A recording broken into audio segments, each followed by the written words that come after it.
If the whole world went organic, in 10 years, we could reverse climate change. Bienvenue sur Radio Recyclerie, le podcast des idées, des débats et des écologies, à écouter en accès libre sur larecyclerie.com. Pour cette troisième table ronde sur le Recyclotour, nous parlons voyage à vélo. Bonjour à toutes et à tous, merci d'être là, merci d'être venus converger à la Cité Fertile. Cette fois, on va parler de voyage à vélo, c'est-à-dire de voyage plus lent, plus sportif et surtout moins polluant aussi. Emma et Pierre, je me tourne vers vous pour quelques premières questions afin de nourrir la discussion. Comment s'est passée cette micro-aventure d'hier ? Vous êtes partis de la recyclerie. On avait des participants avec des expériences assez diverses. Certains avaient fait déjà beaucoup de randonnées, d'autres beaucoup moins. Ça s'est bien passé ? Ouais, ça s'est très bien passé. Déjà, ce qu'on peut dire donc pour cette première micro-aventure, nous, c'est une première déjà pour la Vélocénie, puisqu'on a un itinéraire balisé et on n'avait pas forcément vocation à organiser des voyages encadrés donc comme celui avec cette micro-aventure.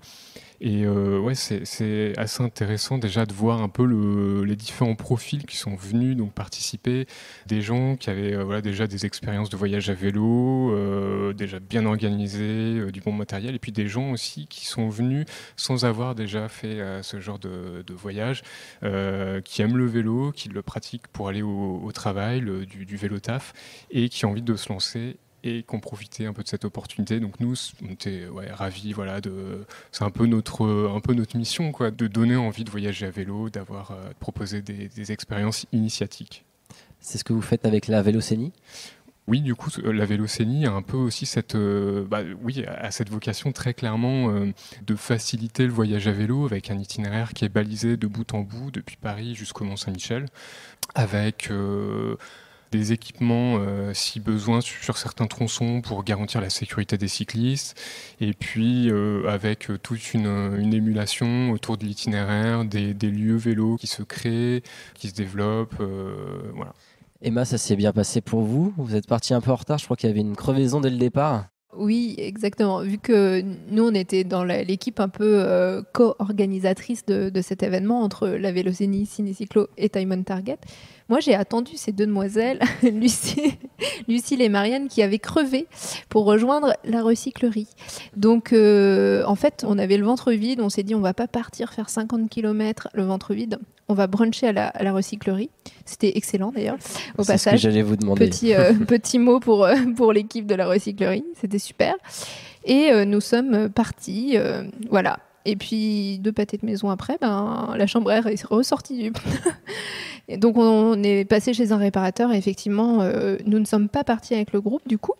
Et par contre, je pense qu'on a toutes maintenant notre brevet de rustinage de chambre air et de changement de pneus. Voilà.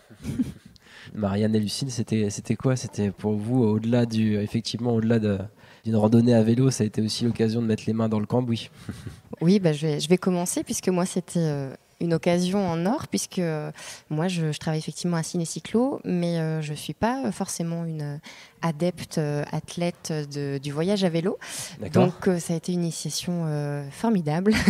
Pendant 48 heures, on a compté tout à l'heure 5 ou 6 crevaisons. Voilà, quelques chaînes qui sont parties aussi ailleurs. Donc, vous n'avez pas donné beaucoup envie à nos auditeurs et auditrices. Non, là. c'était formidable. J'ai appris plein de choses. Et puis voilà, on est toujours, quand on voyage à vélo, on est sur cette question d'autonomie aussi, de savoir régler les problèmes tout seul, ou en tout cas de trouver des solutions. Donc, c'était super chouette. Et puis le fait de le faire en groupe, c'était aussi malgré tout des bons moments autour d'un vélo retourné sur le trottoir. Donc non, c'était super. Moi, j'ai appris plein de trucs. Et puis au contraire, ça me donne envie même de continuer à apprendre des choses pour voyager peut-être encore un peu plus loin, un peu plus longtemps. Voilà. On peut peut-être faire un tour de table d'ailleurs sur cette question. Quel a été votre plus grand voyage à vélo ? Lucille. Oui, alors je ne sais pas si on peut parler d'un grand voyage, mais moi j'ai un souvenir assez marquant du premier trip que j'ai fait en vélo, c'était en 2016, parce qu'en fait je m'apprêtais à partir pendant un mois dans le Finistère avec Ciné-Cyclo. Donc ciné-cyclo, voilà, ça implique de transporter le matériel de projection sur le vélo. Donc c'est-à-dire que je savais que j'allais transporter à peu près 30 kilos sur le vélo. On peut peut-être juste faire une petite parenthèse justement sur Ciné-Cyclo. Qu'est-ce que c'est ? Qu'est-ce que c'est ? Alors ciné-cyclo, c'est un cinéma itinérant à vélo. Et sa particularité, c'est qu'il est électriquement autonome. Donc en fait, on propose des séances de projection avec donc tout le matériel qui est transporté sur un vélo la journée. Et le soir se déploie donc en séance de projection. Et en fait, le principe de cette séance, c'est que le spectateur en fait est acteur de sa projection. Donc c'est lui qui va pédaler et se relayer sur le vélo pour alimenter le matériel vidéo et sonore. Et donc retour sur cette anecdote personnelle avec 30 kilos de matériel. Et du coup, je me suis lancé sur le canal du Midi, donc entre Toulouse, alors c'est Toulouse et Bordeaux normalement, mais moi je suis allé jusqu'à Carcamplage, c'est après Lacanau. Et en fait, je me souviens du moment où je suis sorti de chez moi avec les 2 sacoches arrière. Donc en plus, maintenant pour moi c'est plus grand chose, mais j'avais 18 kilos. Et en fait, j'arrivais pas à avancer avec le vélo, quoi. Et là, je me suis dit, je pars pour un trip de 10 jours et j'arrive même pas à avancer avec mon vélo à la sortie de chez moi, donc ça promettait. Et voilà, mais ça a été super marquant pour moi, ce premier voyage, et surtout, ça m'a donné envie de recommencer. Donc voilà. Super. Pierre, je crois que vous avez une grande expérience de voyage à vélo. Oui, du coup, moi en 2018, je me suis donné plusieurs mois, 9 mois pour aller me perdre en Europe. Donc j'ai fait un tour d'Europe. C'est pas réellement un tour parce que je suis pas revenu en France, mais je me suis arrêté au moment où j'avais décidé que j'avais fini. Vous aviez préparé un itinéraire précis ou vous vous êtes laissé aller le long des chemins ? Ouais, j'avais des envies de destination, de lieux, un petit peu de repères que j'avais envie de relier. Et puis ça s'est fait un petit peu sur la route aussi, avec des recommandations de gens croisés le long de la route. Et donc je suis parti jusqu'à Stockholm en fait, pour ensuite traverser, repasser donc par les pays baltes, descendre au niveau de l'historique séparation du rideau de fer, donc redescendre, et c'était une traversée aussi dans l'Europe de l'Est que je connaissais pas du tout, donc une sacrée découverte, et arriver en Turquie. Et au-delà de ces nombreuses découvertes, de ces traversées de pays, vous avez fait des rencontres. Est-ce que vous avez une facilité de rencontres liées à cette pratique du vélo ? Oui, c'est quelque chose qui se vérifie. Le cycliste a quelque chose de sympathique. On le voit pédaler lentement, en se balançant, et il y a quelque chose un peu, je sais pas. On a envie peut-être de l'aider. On a envie de savoir d'où il vient. Souvent, il a des cernes, il a des patchs sur ses sacoches. Donc, ça sent le voyage, et donc il y a une envie, une curiosité souvent des habitants. Moi, qui venaient me voir quand je prenais mon café en terrasse, et qui prenait un peu prétexte du chargement pour en savoir un petit peu plus. Emma, quel a été pour vous votre voyage le plus marquant ? Pas forcément le plus long d'ailleurs, le plus long ou le plus marquant ? Le plus long et le plus marquant en fait, c'était la Vélocénie pour moi, parce que je travaille pour cet itinéraire depuis 7 ans, et c'est ce qui m'a mis le pied à l'étrier pour tenter l'aventure du voyage à vélo. Et donc, je dirais que c'était mon premier voyage à vélo, c'est celui qui m'a le plus marqué en termes d'émotion, évidemment. Même si c'est toujours une grande émotion de partir en voyage à vélo, ce que je n'imaginais pas. Ouais, c'était Paris-le-Mont-Saint-Michel, du coup, la Vélocénie. Et vous, Laura ? Du coup, moi, à la base, je fais du vélo un peu comme monsieur et madame tout le monde, enfin, pas particulièrement plus que ça. Et en fait, je me suis acheté un petit Between à Hanoï, au Vietnam, pour aller jusqu'au Laos. Et donc, c'était la première fois que j'organisais quelque chose comme ça pour moi-même. Enfin, voilà, je suis partie toute seule. Et c'était formidable. Alors, j'ai beaucoup peiné parce que je suis passée par la montagne. Je n'étais pas du tout entraînée. Mon vélo, il avait un plateau. Il n'en avait pas plusieurs. Donc, avec un chargement de 35 kilos, ça m'a fait un peu mal. Heureusement, j'avais de la corde. De temps en temps, je m'accrochais à certains scooters locaux qui gentiment me traînaient sur 5-6 kilomètres. Et c'est vrai ce que vous disiez tout à l'heure, en fait, ce qui est intéressant quand on est à vélo, c'est qu'on a une allure humaine, entre guillemets, parce que c'est vrai que par exemple en Asie du Sud-Est, beaucoup de gens prennent des 2 roues mais motorisés, donc des scooters. Et bon, pour l'avoir fait, c'est vrai que bon, c'est sympa, on passe sur des villages, des choses intéressantes, mais les gens vont pas forcément s'approcher de nous parce qu'on va trop vite. Ils nous font coucou et puis voilà. Alors que le vélo, ben voilà, il y a des enfants, il y a des familles qui viennent nous voir et qui sont curieux, pourquoi, qu'est-ce qu'on fait, et qui ont le temps finalement de nous attraper. Ou même, j'ai fait des courses avec des gamins. C'est plus proche finalement des gens. Puis c'est très intéressant aussi de crever, de tout ça, quoi. Et le fait de partir en solitaire, est-ce qu'il y avait une saveur particulière aussi? Est-ce que ça vous a d'autant plus amené à la rencontre?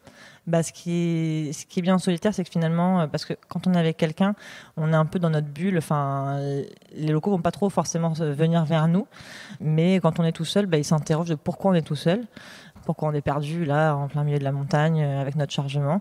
Et finalement, les gens vont beaucoup plus s'approcher de nous, et du coup, ça permet d'avoir plus d'échanges, et puis on a le temps. On n'est pas pressé par quoi que ce soit, et du coup, bah, c'est intéressant et c'est très riche en rencontres. On va rentrer dans des détails encore plus techniques peut-être pour des auditeurs ou auditrices qui aimeraient se lancer dans le voyage à vélo. Est-ce que vous avez des conseils, notamment en matière d'équipement? Quels sont les indispensables pour le voyage à vélo? Déjà avoir des bons pneus. Lucille, des bons pneus?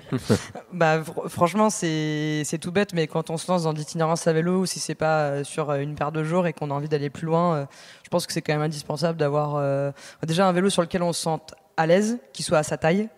Parce que le nombre de cyclistes que je vois, ou même, même en parlant de livreurs à vélo, parce qu'il y en a de plus en plus, le nombre de gens qui n'ont pas de vélo à leur taille, en fait, je me dis, mais comment ils font? Enfin, physiquement, ils s'abîment, ils ont le dos courbé, ils ont les jambes qui touchent vraiment pas du tout le sol, c'est limite dangereux.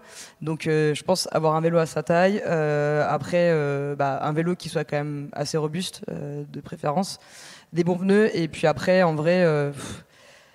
il y a des équipements qu'il faut impérativement si on va dans certains pays avec certaines aussi conditions un peu météorologiques. Mais je ne sais pas si ça doit être un frein aussi d'être très très bien équipé. Je pense qu'aujourd'hui, il y a beaucoup de choses qui sont aussi accessibles. Il y a autant de façons de s'équiper qu'il y a de voyageurs à vélo. Enfin, c'est assez personnel en fait, je pense. Donc si je dirais une bonne selle, ça peut éviter quelques douleurs aux fessiers, oui, aussi. Vous parliez du poids tout à l'heure qui était quand même un inconvénient. 30 kilos, ça commence à faire sur un vélo? Ça commence à faire. Alors, c'est pas 30 kilos qui sont voulus. C'est-à-dire qu'en fait, là, il y a le matériel de projection qui pèse déjà bien 15 kilos à lui tout seul. Donc, au final, on enlève ces 15 kilos quand on a le matériel essentiel pour pouvoir partir, donc, et bivouaquer aussi. Bon, en fait, ce serait intéressant que tout le monde dise un peu le poids avec lequel il a l'habitude de voyager, mais moi je sais qu'en tout cas me concernant, si déjà j'ai 13-14 kilos à l'arrière du vélo, je trouve que c'est déjà relativement bien. Et en vrai, si on n'est pas trop gourmand en termes d'affaires, on a juste les choses dont on se sert, quoi. Voilà. Pierre, comment étiez-vous équipé lors de votre tour d'Europe? Du coup, moi j'avais fait quelques tests et c'est vrai que je suis assez d'accord avec Lucille. Je ne sais pas s'il y a une recommandation unique à donner sur le matériel. Il y a des petites choses qu'on fait, qu'on teste et puis qu'on révise. Moi, je suis parti avec un sac à dos de randonnée la première fois en voyage à vélo et ça, je le déconseille. Mais on peut faire l'expérience, ça vaut le coup de se le redémontrer. C'est intéressant. Quand je suis parti pour ce long voyage, j'avais... un petit peu réfléchi 3-4 fois vraiment sur chaque objet, dire est-ce que je l'emmène lui ou pas. Et j'ai même, je me suis débarrassé de certains objets le long de la route. C'est l'occasion aussi d'aller vers une sorte de minimalisme. Ouais, c'est ça, de chercher un peu le bon équilibre. Des encombrements de certains objets inutiles. Ouais, c'est ça. Et ça dépend de chacun. J'ai vu des gens qui portaient une guitare, qui s'étaient délestés de beaucoup de choses, mais qui avaient une guitare en travers du porte-bagages arrière. Sympa. Ouais. Est-ce que vous aviez des objets numériques? Parce quand on pense voyage, parfois on pense aussi déconnexion. Est-ce que c'était aussi l'occasion pour vous de faire une forme de déconnexion numérique? Oui, c'était l'occasion d'avoir un peu cette déconnexion qui n'était pas totale non plus. Hein. On va pas se mentir, mais j'utilisais en fait mon téléphone, mais pour des usages très limités. Le guidage, De temps en temps, je m'écoutais un podcast, justement. C'est léger, ça passe bien. Ouais, un podcast, ça se met très bien dans les sacoches. Mais c'est vrai que j'ai très rapidement abandonné toute activité sur les réseaux sociaux. Moi, je voulais un voyage où vraiment je prends le temps et je largue un peu les ancres qui me rattachent à mon quotidien. Une question un peu plus large. Est-ce que pour vous, le vélo rentre dans une perspective de tourisme durable et si oui, pourquoi? Qui souhaite répondre à cette question? Emma? Oui, bien sûr. C'est un des objectifs, un des grands objectifs qu'on a derrière l'aménagement de grands itinéraires à vélo balisés. Balisés pour, comme l'a dit Pierre au début, proposer un peu une offre touristique encadrée pour ceux qui n'ont pas l'habitude de se lancer dans des grands voyages off-road un peu, on va dire. Mais oui, ça participe tout à fait à une offre de tourisme plus durable, décarboné, l'envie de partir aussi de chez soi, vraiment, et puis de partir à la découverte en fait de coins qu'on connaît pas du tout. Et c'est vrai que nous, notre objectif avec la Vélocénie, Paris-le-Mont-Saint-Michel, c'est on se dit bon, il y a 2 gros pôles touristiques, mais en fait au milieu, les gens connaissent pas tant que ça la région. Donc ça permet de déconcentrer un peu les flux de touristes et puis avoir des vacances actives qui font du bien à la tête, au corps, qui permettent de se déconnecter. Après, on pourrait se poser la question maintenant de certains qui voyagent à vélo qui se font transférer leurs bagages en voiture ou des vélos électriques aussi, évidemment, qui peuvent parfois poser question. Mais sinon, si on reste sur le classique, le vélo classique, et la plupart des gens voyagent comme ça, on est bien sur une forme de tourisme durable. Marianne et Lucille, vous proposez, vous, une sorte de double voyage entre à la fois le vélo et le cinéma, on peut dire ça? Oui, complètement. Effectivement, la notion de voyage est assez évidente sur toute la partie vélo, ciné-cyclo, puisque, comme on l'a déjà dit, on se déplace entièrement en vélo. Comment vous est venue cette idée de base de lier le vélo et le cinéma? Alors, c'était en fait à la base l'idée du fondateur du projet ciné-cyclo qui résidait à la base au Québec, et puis en 2014, en fait, qui a eu envie, lui, personnellement, d'organiser un grand voyage et en fait, dans lequel il pourrait mêler différents centres d'intérêt qu'il avait, et notamment le cinéma. Il tenait un ciné-club à l'époque là où il habitait. Donc voilà, mélanger vélo, cinéma, rencontres. Et en fait, il est parti comme ça pendant 6 mois au Sénégal, proposer des projections ciné-cyclo origine, on va dire, à travers le pays. Puis en rentrant en France, il s'est dit qu'ici aussi, il y avait des choses à faire avec ce mode de diffusion-là. Et donc, ciné-cyclo existe en France depuis son retour en 2016 à peu près. Laura, vous avez pour votre part participé à des aventures avec Time on Target. Est-ce que c'est l'occasion aussi, le vélo, d'aller vraiment en contact plus de la nature, d'aller chercher une sorte de dehors? Du coup, que ça soit vélo ou rando pédestre, effectivement, on est dans un habitat hors confort. Enfin voilà, on sort de sa zone de confort, et c'est ça qui est intéressant, c'est de voir finalement des choses qu'on n'a pas l'habitude de traiter au quotidien. Et puis Time on Target, moi je l'ai connu pour justement préparer mon voyage en autonomie. Donc j'ai essayé d'être prudente et du coup d'avoir des petites notions de base. Et finalement j'ai découvert un monde que je connaissais pas et qui m'a beaucoup plu et que je trouve intéressant, parce que c'est vrai que retourner un petit peu à la base, ça fait du bien, et on se découvre aussi soi-même. Et c'est intéressant, en plus, c'est fait en groupe, donc il y a beaucoup d'échanges, on apprend beaucoup des autres. Donc c'est que des découvertes et c'est que du positif. Et donc voilà. Et dites-nous en détail comment gagner en autonomie lors d'un voyage. Est-ce que vous avez des grandes clés? Alors des grandes clés, je sais pas, mais en tout cas, faut savoir prioriser ses actions, enfin ses besoins surtout. Donc ça, c'est quelque chose qui est enseigné pendant les stages et qui m'a moi beaucoup aidé sur mon voyage en autonomie. La priorisation, mais aussi l'équipement, savoir qu'est-ce qu'il faut sur soi, qu'est-ce qui est important ou pas important. Parce que c'est vrai que parfois, quand on part en voyage et qu'on n'est pas préparé, on a souvent tendance à dire je prends ça au cas où.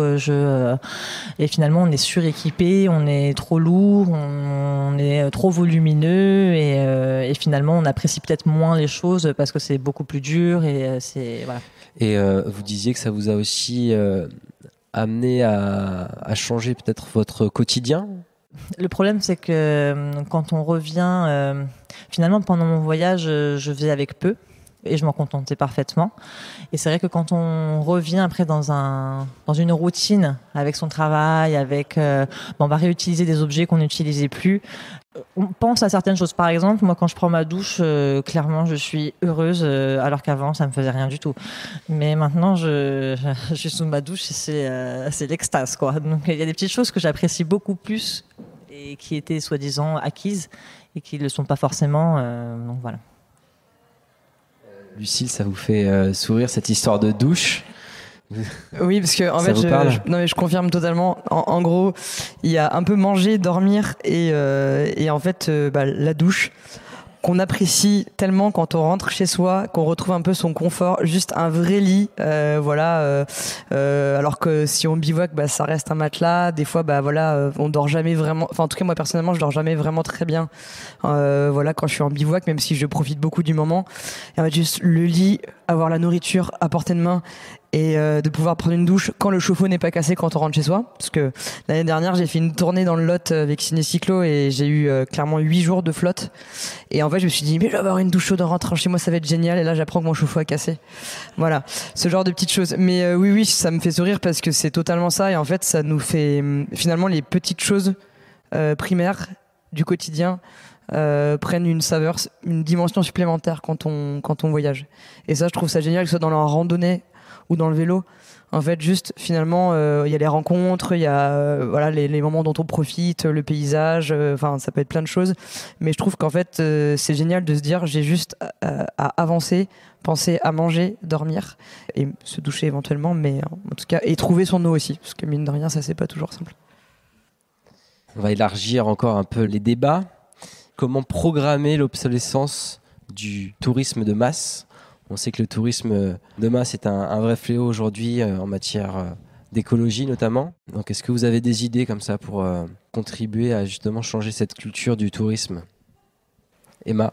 Je pense que là en ce moment, on parle beaucoup effectivement de micro-aventures et les gens ont vraiment ce besoin aussi d'aller dehors. On pourrait dire quand même que cette pandémie aussi, sans en parler trop, a eu un bienfait sur la façon de voyager.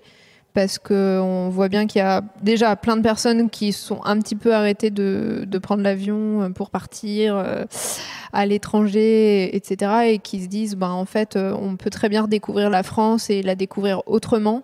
Parce qu'en fait, entre faire un voyage en voiture ou le faire à vélo, c'est quand même vraiment, vraiment très différent. Et quand on a pris goût à se promener, que ce soit à faire du tourisme à pied ou à vélo, on se rend compte un petit peu des émotions que ça peut apporter. Après, comment mettre un maximum de monde dehors, c'est un peu notre travail au quotidien et c'est aussi de montrer, de faire vivre vraiment des expériences comme celle qu'on a proposée ce week-end-là pour initier un maximum de gens à aller dehors. Et il y a des entreprises super comme Time on Target qui proposent ça, nos grands itinéraires balisés, Ciné-Cyclo avec ses tournées où on peut se joindre. Donc le but c'est de partager encore plus ces expériences. Et puis je pense qu'il faut vraiment rassurer les gens parce qu'on est tous capables en fait de partir en voyage à vélo. Au début, on ne sait pas trop comment s'équiper, etc. Mais on fait ces expériences et puis on ressort vraiment quasiment que le positif en fait, même si on a des galères de crevaison, etc.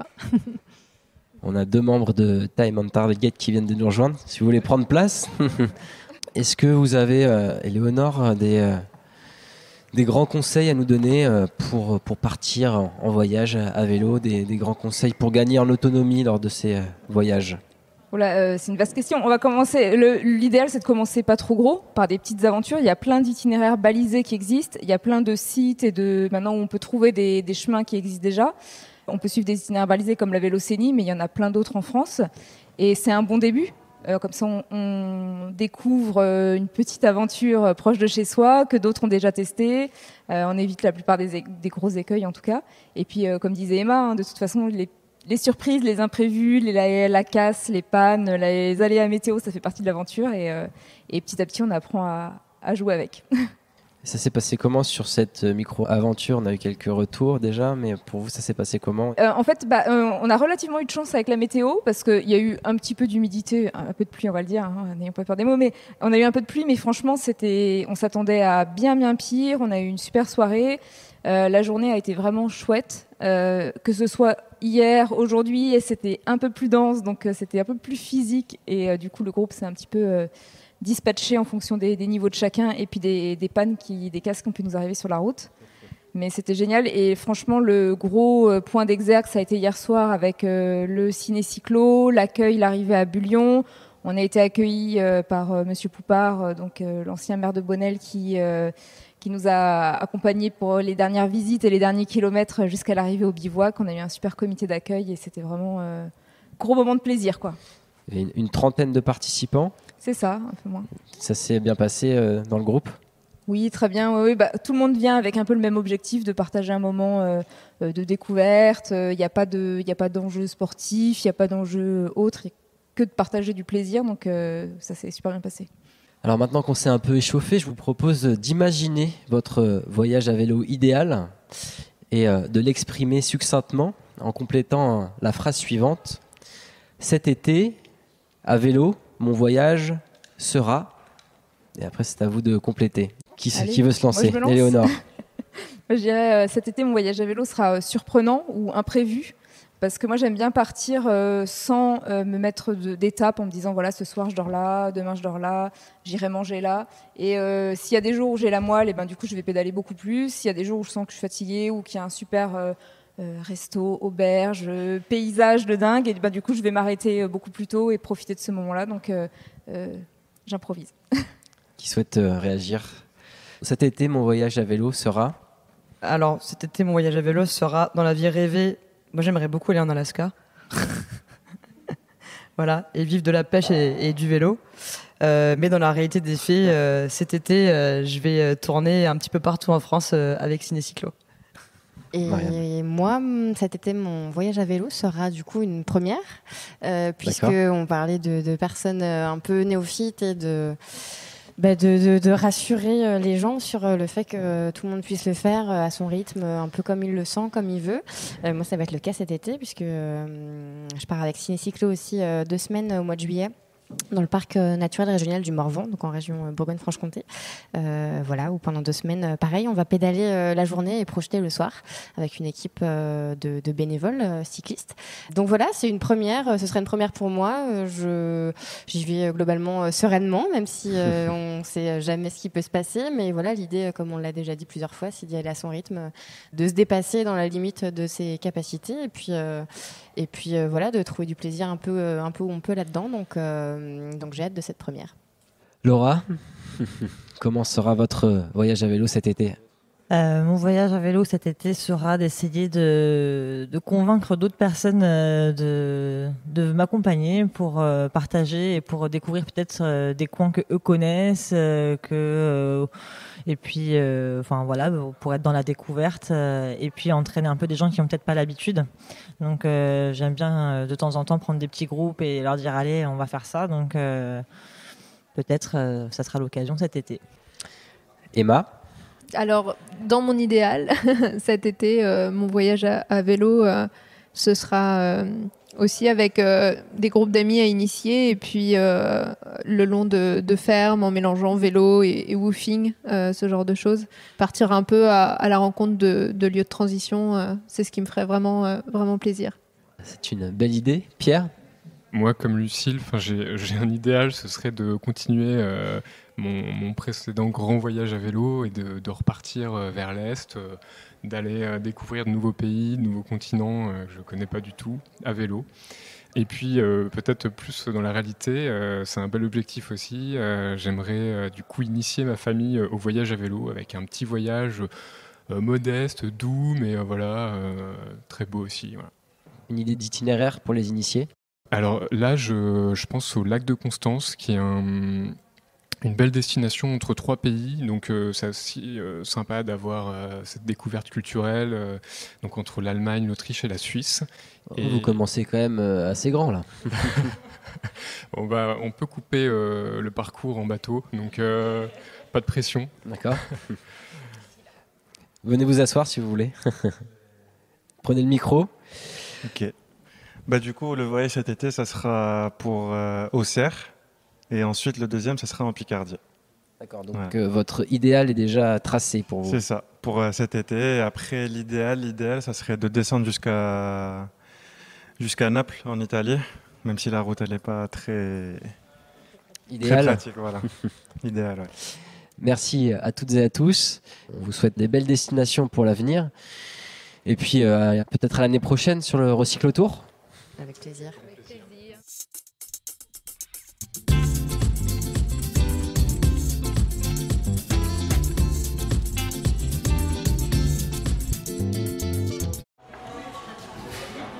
Bonjour. Vous participez à la randonnée du jour? Ouais. Alors on est des passionnés de vélo. Ma copine est chilienne. Oui. Elle a fait beaucoup de vélo de montagne. Elle est arrivée il y a 7 mois à Paris. On aime bien faire des randonnées un peu partout. On est allé à Meaux, on est allé dans la vallée de Chevreuse, à Versailles. Chaque week-end, dès qu'on a un temps de respiration, on va prendre l'air. À vélo.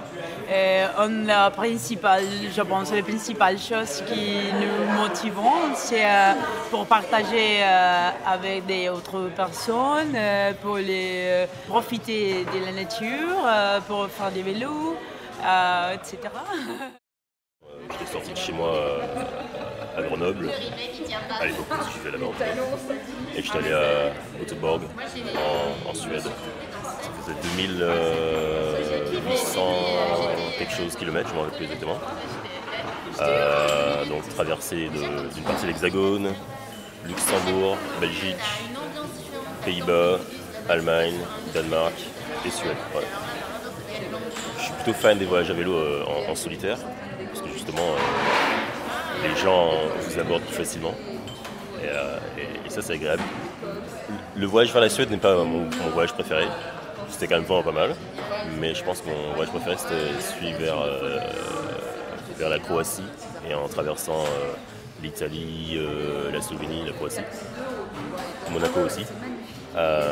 Les gens sont très facilement abordables. Ou du moins même, ils viennent facilement vers vous. Et le fait d'être tout seul, ça évite les effets de groupe. Et les autres viennent plus facilement vers vous, quoi. Ils n'ont pas de barrière à franchir. Ils vont pas, si vous êtes à plusieurs, ils vont peut-être penser que non, ils ne veulent pas interrompre votre conversation. Donc ils vous observent de loin, intrigués, mais sans jamais oser franchir le pas. Mais tout seul, ça vient beaucoup plus facilement. Donc je peux faire de belles rencontres comme ça sur différents voyages. Des artistes qui me proposent d'aller voir leurs ateliers en Croatie le dernier jour, m'exposent toute l'évolution de leur carrière artistique. Donc ça, c'était vraiment cool, ce genre de choses.